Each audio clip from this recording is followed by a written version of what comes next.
Welcome to This Week in Business. I'm Mike Nikitas. It seems more likely that daily online fantasy sports games are going to face the reality of regulation in Massachusetts. This coming week, the Massachusetts Gaming Commission will consider whether daily fantasy sports games are legal and whether they should be regulated, and if so, by who and how.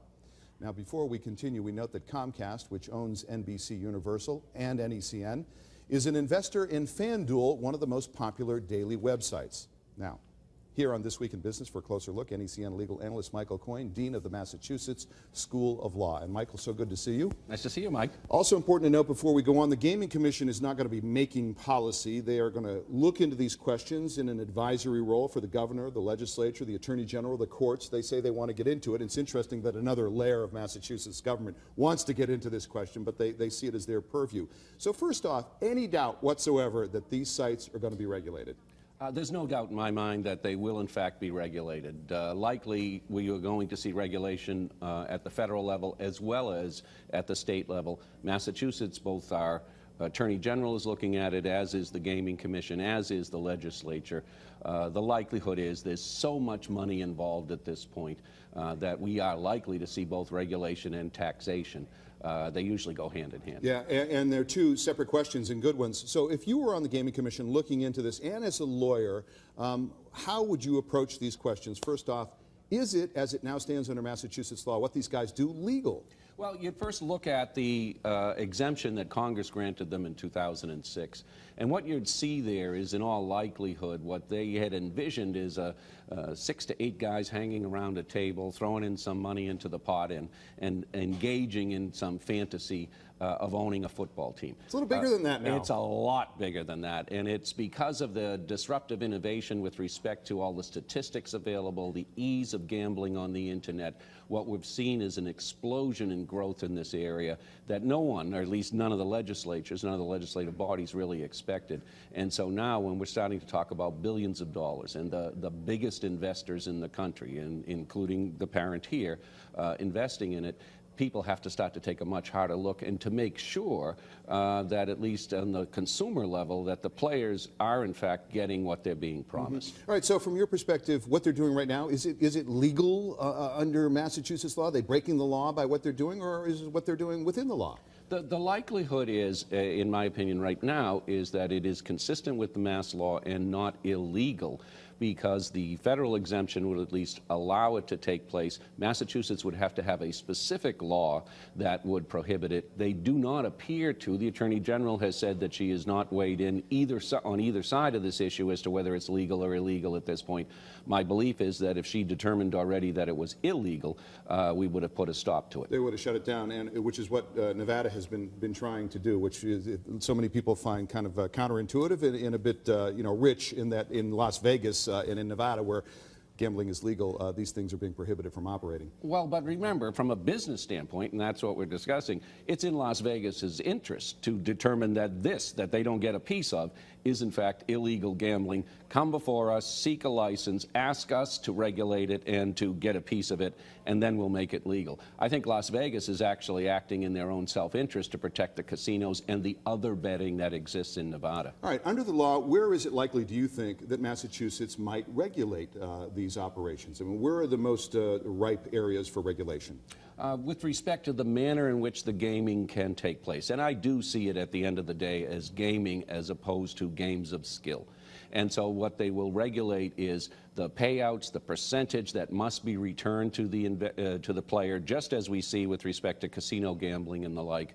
And I think you'll also see the restrictions. If in fact they aren't smart enough to start to adopt a very serious level of policies and procedures in-house to try and protect and safeguard the players, what you'll see is that there will be restrictions on what the activities of those involved with FanDuel and DraftKings and the like, what their personnel can do. Because that's what really brought this problem up in the first place, is the concern about self-dealing and insider trading when some of the employees were making large amounts of money. All right, so they've tried to say, all right, we're not going to let our people play. in order to avoid regulation in that area. But it does seem just obvious that, I mean, how could somebody at one company, when they know where the money is going, then go across the street and make a bet across the street? Yeah, there has to be many more restrictions along those lines with respect to what personnel can do and what other activities they can engage in if you want to have the public have some sense of propriety about what their actions are. And I think if they don't do it on their own, and even if they do undertake serious restrictions on their own and serious procedures and policies that they put in place virtually immediately, you're still likely to see either the Gaming Commission, the Attorney General, or the state legislature take control of this area and put very firm policies in place. It's interesting because who can bet gets a little squishy. For example, it's been brought up, let's say a player, we don't want players betting, right? But they have big posses, these guys, all right? Mm-hmm. So they have people that are with them, who drive their cars, who are at their homes, and who knows whether they would get access to, either through talking or documents or a computer, a game plan for that week. And a team says, okay, every time we're inside the 7-yard line, we're going to do this play, or we're going to give it to this guy. So they know, oh boy, if we're in the red zone, this guy's going to get the ball. So there's insider information right there when you choose your players. Well, and that kind of thing. I mean, again, it gets a little muddy and squishy. There will be. There'll also be, from the standpoint of just the business aspect, the people in-house at these companies will know who's a better risk and who's a better gamble with respect to how much more of a return I can get on my investment. But who's more of an inside player than one of the investors in this business, which is Bob Kraft? He owns a team. He should have some greater knowledge than the rest of us with respect to what's likely to be taking place both in the industry and on the football field. All right, taxes now. You mentioned that earlier. Should and do you think that the state will get taxes, and in what form? I mean, could there be a sales tax? Could there be other taxes? How's the state going to get their piece of the action? Well, there'll already be a tax of some sort that's paid. If the companies make money, they're going to pay a corporate tax with respect to their earnings. If the players make income with respect to what they make in engaging in the fantasy drafts and the like and the playing, they would pay or should pay taxes on their income. The question is, just like in gambling with respect to the casinos and horse racing, whether there'll be a 10%, 20, even a 25% rake off the top of the gross revenue, which will mean that the state will be partners now in this process because they will tax the gross revenue that the companies make, which also means then that the players, the people who are engaging in this gambling or game of skill, depending on what you want to call it, they will make 10 to 25% less because there'll be less money available to pay out. All right, who should regulate it? Will it be the Gaming Commission? Right now the lottery is under the state treasurer. Who should regulate it in Massachusetts? An interesting question. Yeah, it's a great question, and I really don't know who has the greater skill and ability to engage in this. We have seen other lottery commissions in other states regulate and engage in the oversight of it. That probably makes some sense because they have already passed a lot of security inspections and the like. They have some understanding of how these games work.